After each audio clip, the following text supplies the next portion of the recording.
The red warning lights flashed across the command bridge of Kepler Station like angry eyes in the darkness.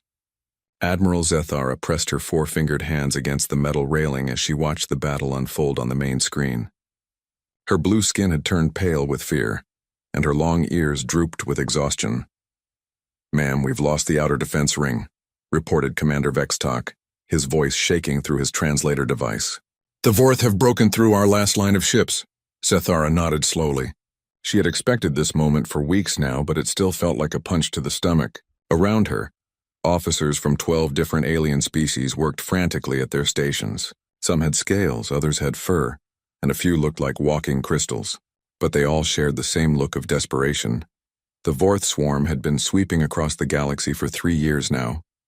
They were like a plague of living ships that ate everything in their path. No one knew where they came from originally. They just appeared one day at the edge of the galaxy and started consuming entire star systems. At first, the great civilizations had tried to fight alone.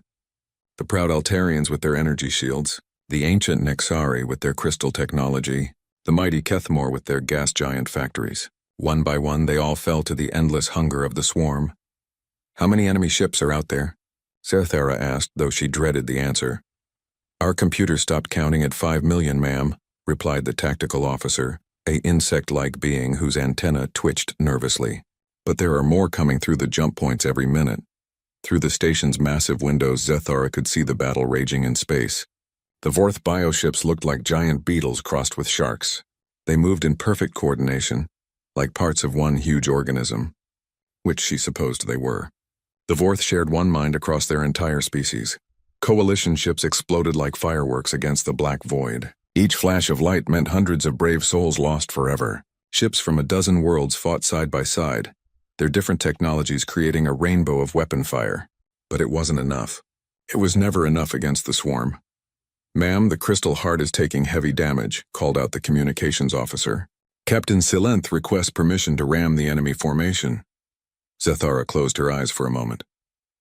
The Crystal Heart was a Nexari vessel, beautiful and deadly, with weapons that could slice through space itself. But now it was asking to die in a final act of defiance. "Permission granted," she said quietly. "Tell Captain Silenth that his sacrifice will be remembered." On the screen, the crystalline ship turned toward the thickest part of the swarm. Its hull glowed brighter and brighter as it charged its final weapon. Then it exploded in a burst of pure light, taking dozens of Vorth ships with it. But for every enemy destroyed, 10 more took its place. "Admiral, we're receiving a priority message from the evacuation ships," the communications officer said, his voice breaking. "The civilian transports can't get past the swarm blockade. They're trapped in the system." Zethara felt her heart sink even lower. 2 million civilians from all over the galaxy had fled to this system when their worlds fell. Men, women, and children from species that had never trusted each other before now huddled together in cargo ships, hoping someone could save them. "What about the quantum tunnel?" she asked. "Can we open an escape route?" The chief engineer, a blob-like creature from the water world of Aquos, made a sound like bubbling water. Through his translator, his words came out flat and emotionless. "Negative, ma'am. The swarm has some kind of jamming field. We can't open a stable tunnel with all their bioships around." A new alarm began wailing. The station shook as Vorth creatures began landing on the outer hull. These weren't ships, but actual living beings the size of houses. They had claws that could cut through metal and acid that could melt through shields. "They're trying to board us," announced the security chief. "All defensive teams to battle stations." Through the internal cameras, Zethara watched her people prepare for the final fight. Soldiers from different worlds stood shoulder to shoulder in the corridors. Some carried energy weapons, others had projectile guns, and a few wielded ancient swords passed down through their families. They all knew this was likely their last battle. "Ma'am," the communications officer called out urgently, "I'm getting reports from all sectors. The swarm isn't just attacking us anymore. They're positioning themselves around the entire system. I think they're preparing to consume everything at once." Zethara understood what that meant. The Vorth didn't just destroy their enemies. They absorbed them. Every ship, every station, every living being would be broken down and added to the swarm. It was a fate worse than simple death. She looked around the bridge at all the different species working together. 3 years ago, many of these races had been enemies. The Altarians and the Kethmor had fought border wars for centuries. The Nexari had considered most other species beneath their notice. But facing extinction had taught them all a hard lesson about the value of cooperation. Too bad they had learned it too late. "Send out one final message on all frequencies," Zethara ordered. "Emergency broadcast to any ships or stations that might still be out there." The communications officer nodded and opened the channel. Zethara straightened her uniform and looked directly into the camera. "This is Admiral Zethara of the Galactic Defense Coalition, broadcasting from Kepler Station. We are under attack by the Vorth swarm. Our defenses have failed, and we estimate complete system loss within 6 hours. To any vessels receiving this transmission, do not approach this system. The enemy numbers in the millions. Save yourselves and preserve what remains of galactic civilization." She paused, thinking of all the worlds that had already fallen, all the friends she had lost, all the children who would never grow up. If anyone is listening to this message in the future, know that we fought to the end. Know that species who had been enemies for centuries stood together when it mattered most. And know that we never stopped believing that somewhere out there, someone would find a way to stop this darkness.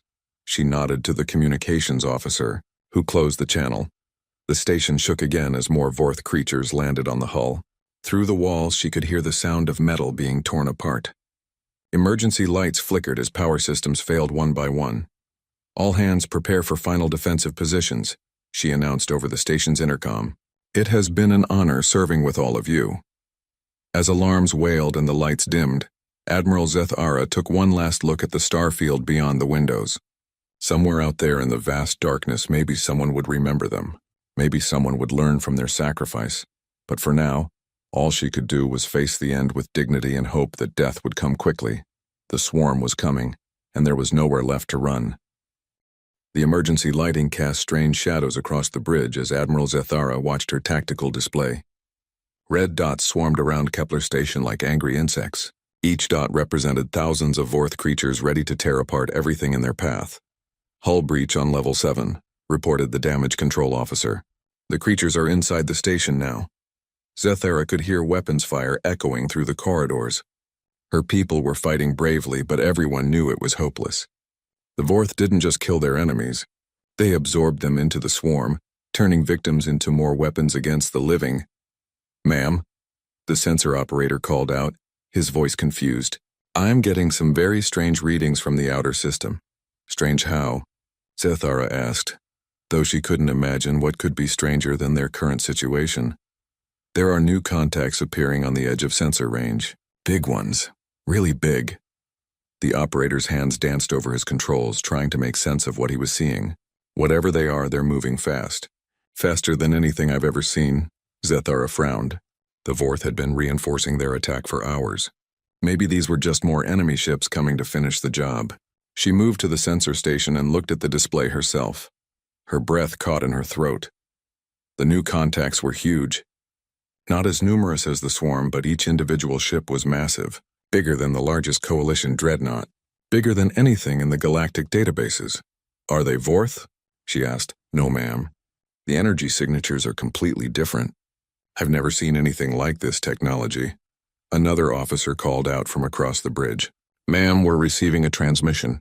It's coming from the unknown contacts." Zethara felt a tiny spark of something she hadn't felt in months. Not quite hope, but maybe curiosity. "Put it on the main screen." The image that appeared made every being on the bridge stop what they were doing. The creature speaking looked almost familiar, but wrong in subtle ways. It stood upright like many species did, but its skin was smooth and pink. It had only 2 eyes positioned at the front of its head and no visible scales, fur, or natural armor. Most disturbing of all, it looked soft. Like something that couldn't possibly survive in the harsh galaxy. When it spoke, the words came through in perfect galactic standard, but with an accent no one recognized. "This is Admiral Sarah Chen of the Terran Defense Fleet. We received your distress call." The creature's voice was calm and steady, showing no fear despite the massive battle raging in the system. "Kepler Station, please hold your position. Help is on the way." The communications officer looked at Zethara with wide eyes. "Ma'am, I'm checking all our databases. There's no record of any species called tyrants anywhere in galactic civilization." "Maybe they're from the unexplored regions," suggested the tactical officer. There are still parts of the galaxy we haven't mapped. On the sensor display, the unknown ships were accelerating toward the battle zone. Their speed was incredible. Coalition ships needed hours to cross a star system. These vessels were doing it in minutes. "Admiral Chen," Zethara responded, trying to keep the desperation out of her voice. "This is Admiral Zethara of the Galactic Defense Coalition. We appreciate any assistance, but you should know what you're facing. The Vorth Swarm has over 5 million ships in this system. Their technology absorbs everything they touch. Many great civilizations have fallen to them already." The human on the screen smiled. It was a strange expression, showing white teeth that looked almost like fangs. "We've been watching their expansion for some time, Admiral. We know what they're capable of, but we have some capabilities of our own." As if to prove the point, the human ships suddenly appeared on the tactical display much closer than they should have been possible. Whatever drive system they were using, it bent the normal rules of space travel. "Impossible," breathed the sensor operator. "They just jumped 30 million kilometers in an instant. Our ships can't do that." The lead human vessel was now close enough for detailed scans. It looked nothing like any ship in the galactic databases, where most civilized species built their ships with curves and organic lines. This vessel was all sharp angles and brutal efficiency. Weapons ports covered its hull like the spines of some predatory creature.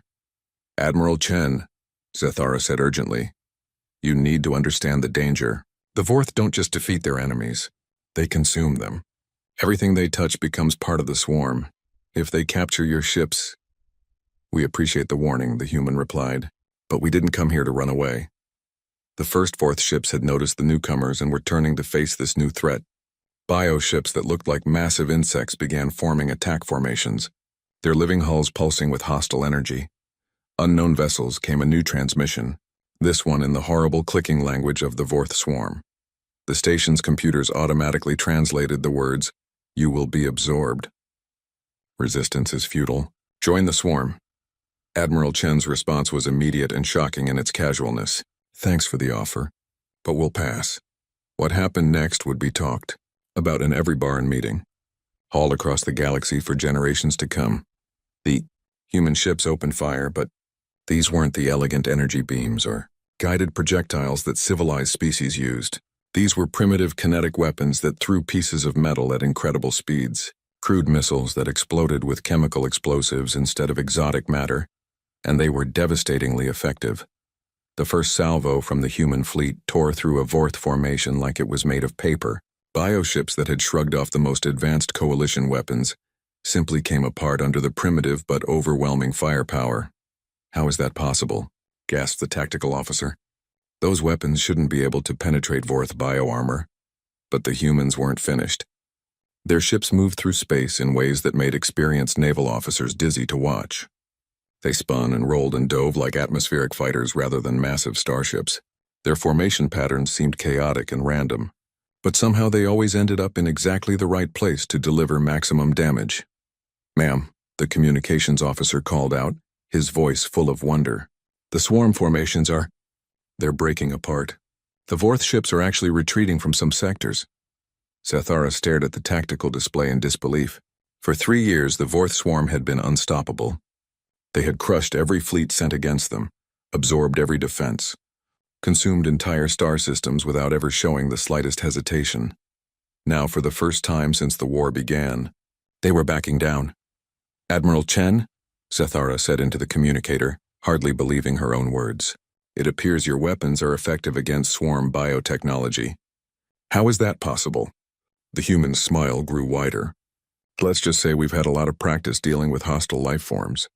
On our world, everything is trying to kill you from the day you're born. Makes you creative when it comes to solving problems." As if to emphasize the point, a group of human fighters detached from the main fleet and dove straight into the heart of the swarm formation. They moved like nothing Zethara had ever seen, weaving between bioships and unleashing destruction with every pass. The Vorth began to retreat. For the first time in 3 years, the unstoppable swarm was running away, and somewhere in the back of her mind, Admiral Zethara began to understand that everything was about to change. Captain Marcus Rivera checked his weapon one more time as the boarding pod raced toward Kepler Station. Around him, 20 other human Marines sat in calm silence. their faces painted with strange patterns and their armor covered in symbols he didn't recognize. 30 seconds to contact, announced the pilot through the intercom. Remember, people, the station's been partially overrun. Expect heavy resistance. Marcus nodded and keyed his radio. All right, listen up. Intel says the Vorth have breached the reactor level.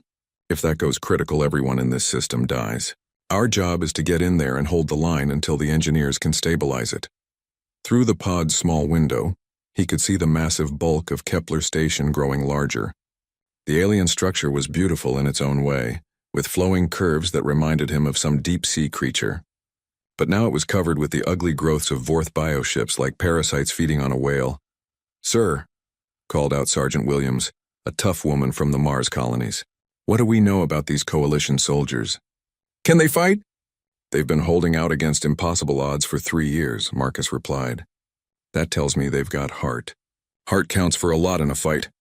The pod shuddered as it made contact with the station's hull. Cutting charges burned through the metal, and suddenly they were inside an alien corridor, filled with strange air and stranger smells. "Move out," Marcus ordered. "Stay tight. Watch your corners." They advanced through the station in standard formation, their weapons ready for anything. The corridor was wider than human ships would need, built for species that were larger or simply preferred more space. Emergency lighting cast weird shadows that made every corner look like it might hide enemies.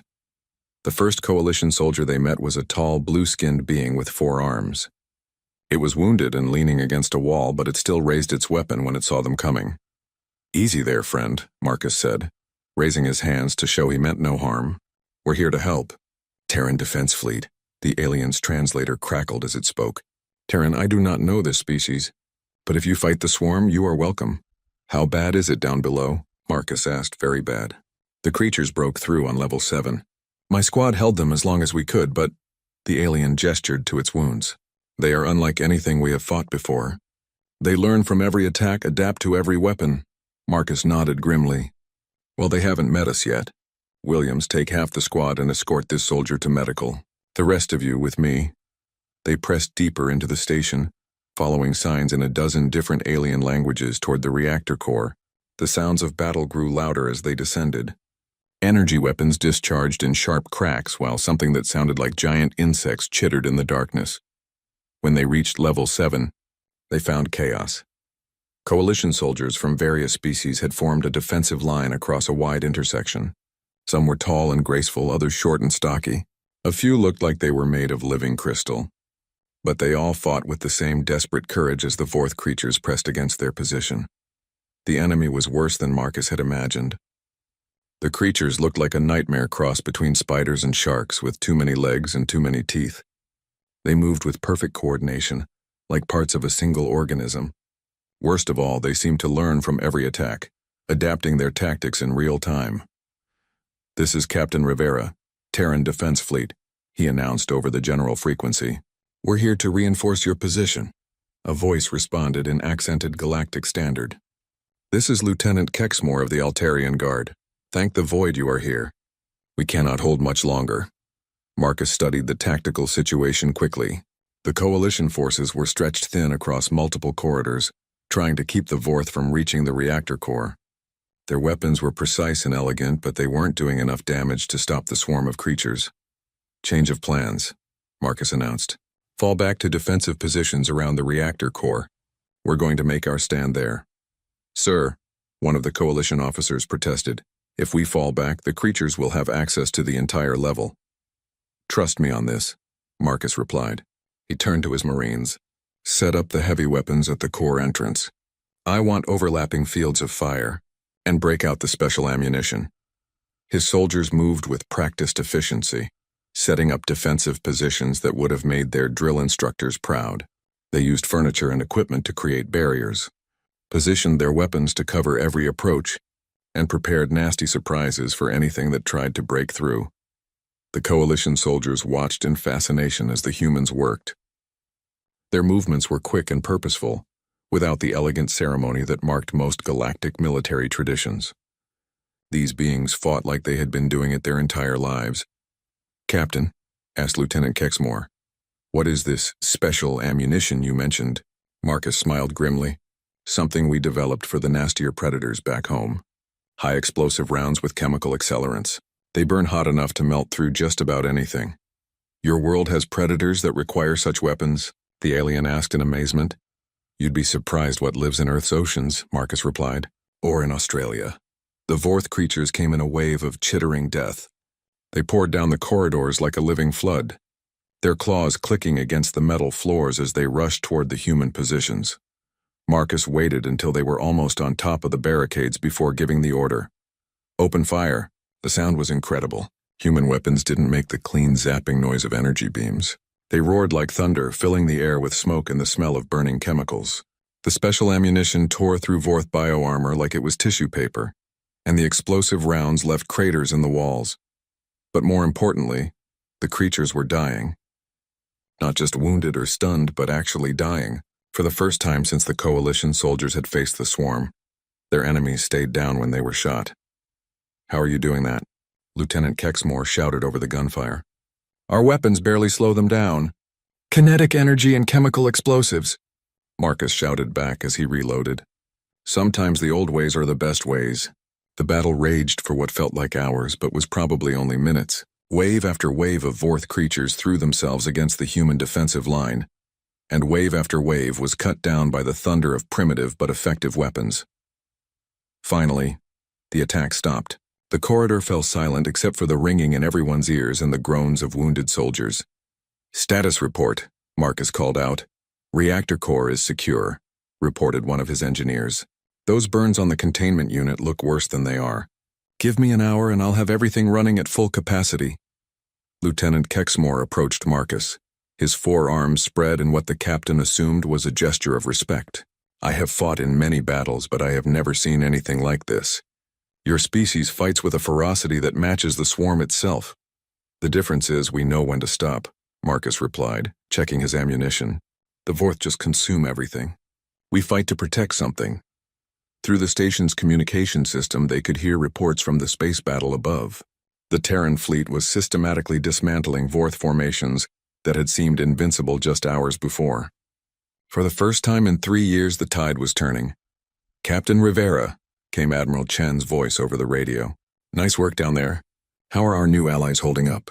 Marcus looked around at the Coalition soldiers. Despite their different appearances, they all wore the same expression of amazement and growing hope. They're tougher than they look, he replied. I think they're going to do just fine. As if to prove his point, Lieutenant Kexmore was already organizing repair crews and medical teams, moving with new confidence now that victory seemed possible. The swarm had met humanity, and for the first time in their existence, they had been forced to retreat. Everything was about to change.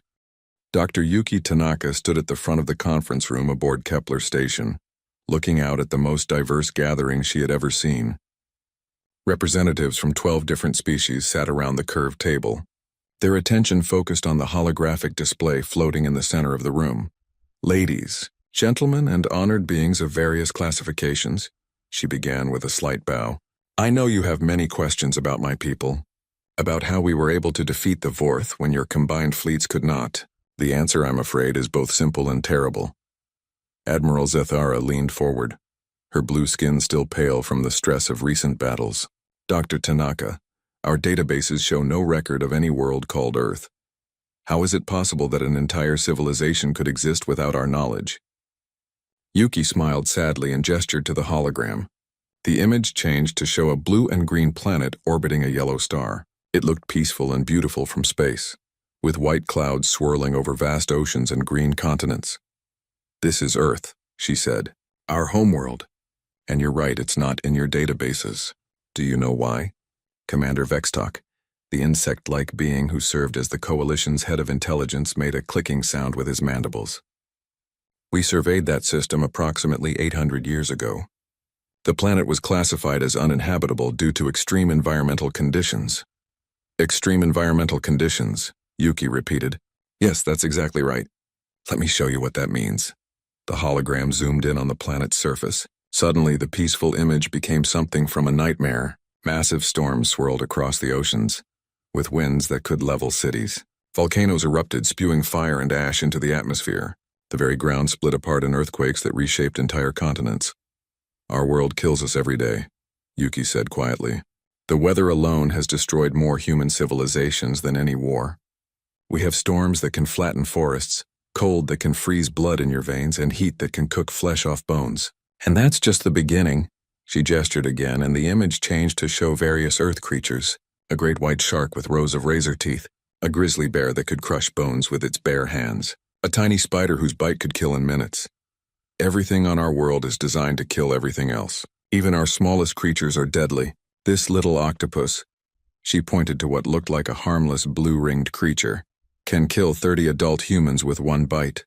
This plant, now showing an innocent-looking tree, can blind you permanently just by walking underneath it. The alien representatives stared in horror at the images. Several of them made sounds that their translators couldn't convert into words. Captain Silenth of the Nexari, his crystalline body flickering with nervous energy, spoke up. How did your species possibly survive in such an environment? We adapted, Yuki replied. But not just physically. We adapted mentally. We learned that everything in the universe is trying to kill us, so we had better be prepared to fight back. We developed what you might call a very aggressive approach to problem solving. She changed the image again, this time showing human history. Primitive humans hunting massive beasts with nothing but spears. Ancient armies fighting with bronze weapons against impossible odds. Modern soldiers storming beaches under heavy fire. When your people encountered a problem they couldn't solve, what did you do? She asked. Admiral Zethara thought for a moment. We would study it. Consult with experts. Form committees to examine the issue from all angles. Very civilized, Yuki nodded. When humans encounter a problem we can't solve, we try to kill it. If that doesn't work, we try to kill it harder. If that still doesn't work, we find bigger weapons and try again. The room fell silent as the implications of this sank in. Dr. Melton, a blob-like being from the water world of Aquos, bubbled nervously. But surely your people must have some peaceful pursuits. Art, music, philosophy? Oh yes, Yuki said, brightening. We have wonderful art and music. We write poetry about the beauty of war. We compose symphonies about the glory of victory in battle. Our greatest philosophical works are about how to defeat our enemies more effectively. She paused and smiled at their shocked expressions. I'm exaggerating a little bit. We do have plenty of peaceful culture, but even our peaceful activities tend to be competitive. We turn everything into a contest. Who can run faster? Who can sing better? Who can grow the biggest vegetables? We compete with each other constantly because that's how we stay sharp. Commander Vextok clicked his mandibles thoughtfully. This explains your military effectiveness. But I still don't understand how you developed space technology while fighting for survival constantly. Because we're stubborn, Yuki replied with a laugh. Humans have a saying, if at first you don't succeed, try again. We don't accept failure as a final answer. When something tells us it's impossible, we take that as a personal challenge. The hologram changed to show human space exploration.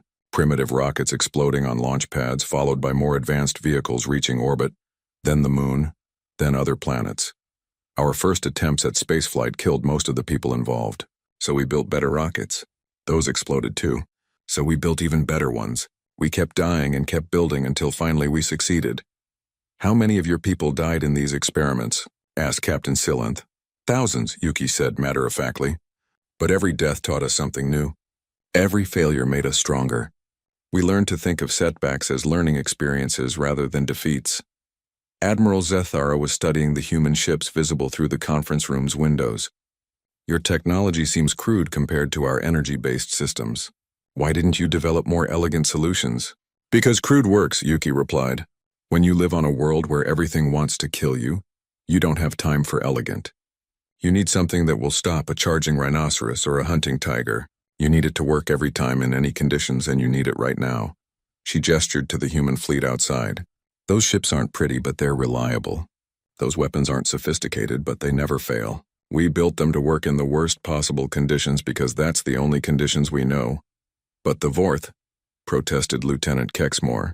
They've been adapting to every weapon we use against them. How do you stop something that learns from every attack? Yuki's smile turned predatory. You use weapons they can't adapt to. The Vorth are a biological species, right? They absorb other life forms and technologies to make themselves stronger. But they're still bound by the laws of physics. The hologram showed a human missile tearing through a Vorth bioship. You can't adapt to a chunk of metal moving at 3,000 meters per second. You can't absorb an explosion that turns everything within 50 meters into plasma. The Vorth got used to fighting civilized species with civilized weapons. They never met anything as primitive and violent as humans. The alien representatives exchanged looks of amazement and, Yuki had to admit, a little fear. Dr. Tanaka, Admiral Zethara said slowly, your people sound like they would be terrifying enemies. What assurance do we have that you won't turn those same weapons against us once the Vorth are defeated? Yuki's expression grew serious. Because we're also loyal. Humans form pack bonds stronger than most species can imagine. When we decide someone is part of our tribe, we'll die before we let harm come to them. Right now, everyone fighting the Vorth is part of our pack. She looked around the room at all the different faces watching her. Besides, we've been alone in the dark for so long. It's nice to finally have neighbors who aren't trying to eat us. Through the windows, human and coalition ships flew together in joint patrols, their different technologies working in harmony for the first time. The Vorth made one critical mistake, Yuki said as she began to pack up her presentation. They assumed the galaxy was like them. They thought everything could be consumed and absorbed. But humans can't be absorbed. We can only be killed and we don't die easily. As the meeting broke up, Admiral Zethara approached her privately. Dr. Tanaka, I have one more question. Are all humans like you? This violent, this aggressive? Yuki laughed. Oh no, Admiral. I'm one of the peaceful ones. I'm a scientist. You should meet our Marines.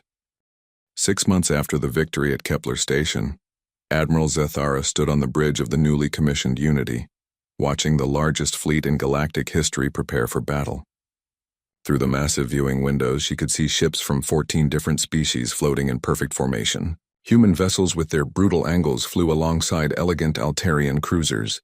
Crystalline Nexari ships sparkled next to the organic curves of Kethmore biovessels. But it wasn't just the mixed technology that amazed her. It was how they fought together. All ships report ready for jump, announced Commander Elena Vasquez from the tactical station. The human officer had been assigned to help coordinate the joint fleet, and her aggressive style of command had rubbed off on everyone. Admiral Sarah Chen, standing beside Zethara, nodded approvingly at the display. 6 months ago, half these species wouldn't even talk to each other. Now look at them. It was true. The threat of extinction had accomplished what centuries of diplomacy could not. Ancient enemies now shared tactical data freely. Species that had fought border wars for generations now trusted each other with their most advanced technologies. More importantly, Zethara said, they're fighting like humans now. This was perhaps the most remarkable change. Coalition forces had always been precise and methodical, following established battle plans and elegant formations. But training with human instructors had taught them the value of chaos and surprise. Now they fought with controlled aggression, adapting instantly to changing conditions and always pressing forward no matter the odds. Fleet Admiral, came a transmission from one of the forward scouts. We're approaching the target system. Long-range sensors confirm massive Vorth presence around the primary planet. Chen smiled grimly. The Queen World. After 6 months of hunting down their scattered fleets, we finally found their home base. Through the jump point ahead of them lay the heart of the Vorth swarm. Intelligence reports suggested this system contained the central hive mind that controlled the entire species. Destroy it and the swarm would collapse into millions of mindless bioships. Of course, it was also the most heavily defended location in known space. Admiral, called out Lieutenant Kexmore from the sensor station. I'm reading over 20 million enemy contacts in the target system. Multiple defense rings around the central planet. These aren't just ships, ma'am. The entire system has been converted into a fortress. Any other fleet would have retreated at those numbers. The old coalition would have spent months debating strategy and looking for alternatives. But humans had taught them that sometimes the only way through an impossible situation was to charge straight ahead with guns blazing. Signal all ships, Chen ordered. Execute Plan Mjolnir. Zethara had to smile at the name. Humans had a talent for giving their battle plans dramatic names from ancient mythology. This particular plan was named after some kind of hammer wielded by their war gods. It was simple, direct, and completely insane by normal military standards. The jump began with the human ships going first, as they always did. The humans had a saying, first in, last out. They never asked anyone else to take risks they wouldn't take themselves. As the Unity emerged from hyperspace, Zethara gasped at what she saw. The Vorth hadn't just occupied this system. They had transformed it. Entire moons had been converted into living weapons platforms. The space between planets was filled with bioships so densely packed they looked like clouds of insects. And at the center of it all, the Queen world pulsed with malevolent life. "My God," whispered Dr. Tanaka from her position at the science station. "The entire planet is alive. It's one massive organism." But the humans didn't hesitate. Admiral Chen's voice rang out over the fleet communications. "All ships, weapons free. Let's finish this." What followed was the most violent battle in galactic history. The combined fleet smashed into the Vorth defenses like a hammer blow, human weapons tearing through bio-armor, while coalition energy beams sliced through living hull plates. Ships from a dozen worlds fought side by side, their crews shouting battle cries in languages that most of them couldn't understand, but somehow felt in their bones. Captain Marcus Rivera led a boarding action against a massive Vorth fortress creature, his Marines fighting alongside Altarian shock troops and Nexari crystal warriors. The different species had learned to complement each other's fighting styles, creating combinations that were far more effective than any single military tradition. "Push forward," Rivera shouted as his mixed unit carved their way through the creature's internal defenses. "These things can't adapt if we don't give them time to think." It was the key insight that had won them every battle for the past 6 months. The Vorth were incredibly dangerous when they had time to analyze and adapt to enemy tactics. But humans had taught the coalition forces to attack so fast and so aggressively that adaptation became impossible. Above them, Commander Vasquez coordinated the fighter squadrons with the precision of a conductor leading an orchestra. Human pilots dove through formations of Vorth biofighters, while Kethmore atmospheric craft provided cover fire. The different technologies worked together like parts of a single organism, each species contributing their unique strengths to the whole. But the real battle was for the Queen world itself. Admiral Chen had taken personal command of the assault on the central planet, leading a spearhead formation of the heaviest ships in the fleet. As they approached the living world, it began to change, growing new weapons and defenses faster than any normal fortress could. "It's adapting to our attack patterns," reported the tactical officer. "The planet itself is learning how to fight us." "Then we don't give it time to learn," Chen replied. "All ships, full acceleration. We're going in fast and hard." The final assault was like nothing anyone had ever seen. Ships designed for space combat dove through the planet's atmosphere, their weapons blazing as they struck at the heart of the Vorth consciousness. The Queen world fought back with every weapon it could grow. But human tactics had taught the coalition forces that sometimes the best strategy was to ignore impossible odds and charge straight ahead. Lieutenant Kexmore, now commanding his own ship in the attack, found himself laughing as he dove toward the planet's surface. 6 months ago, he would have calculated the odds and probably retreated. Now he just focused on the target ahead and trusted his weapons to find their mark. "Target the central nervous clusters," Admiral Zethara ordered from her position coordinating the orbital bombardment. "If we can sever the connections between the different parts of the organism, it should collapse." The battle raged for hours, ships wheeling through the atmosphere like atmospheric fighters, while the planet below convulsed and writhed. Several times it looked like the Vorth might adapt successfully to the coalition tactics. But each time the human ships would do something completely unpredictable that threw off the calculations. Finally, Admiral Chen's flagship reached the planet's core. The Indomitable dove through layers of living tissue, its armor melting under bioacid attacks but its weapons never stopping their bombardment.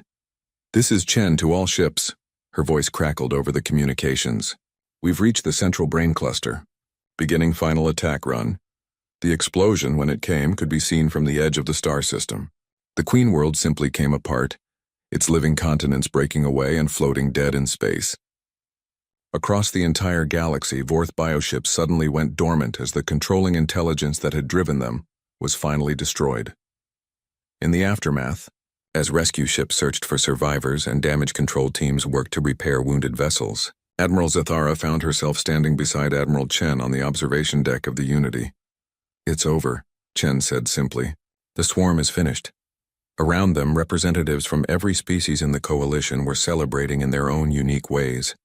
Some sang traditional victory songs, others performed ritual dances, and a few just sat in quiet contemplation of what they had accomplished. "What happens now?" Zethara asked. With the Vorth gone, will your people stay? Or will you return to your isolated world? Chen smiled and gestured toward the mixed crews working together throughout the ship. I don't think isolation is possible anymore. We've gotten used to having neighbors. Besides, the galaxy is a dangerous place. There might be other threats out there that need dealing with. Through the viewing windows, they could see human and coalition ships flying together in patrol formations, their crews already working on the next set of challenges facing galactic civilization. You know, Zethara said thoughtfully, 6 months ago, if someone had told me that the galaxy's salvation would come from a world so dangerous that we classified it as uninhabitable, I would have thought they were insane. Maybe that's the point, Chen replied. Sometimes salvation comes from the places you least expect it. Sometimes the very things that make a world terrible to live on also make its people exactly what the galaxy needs. In the distance, a new joint patrol was forming up. Ships from Earth flew alongside vessels from Altair, Nexus Prime, and a dozen other worlds. Their crews spoke different languages, breathed different atmospheres, and came from worlds with completely different environments.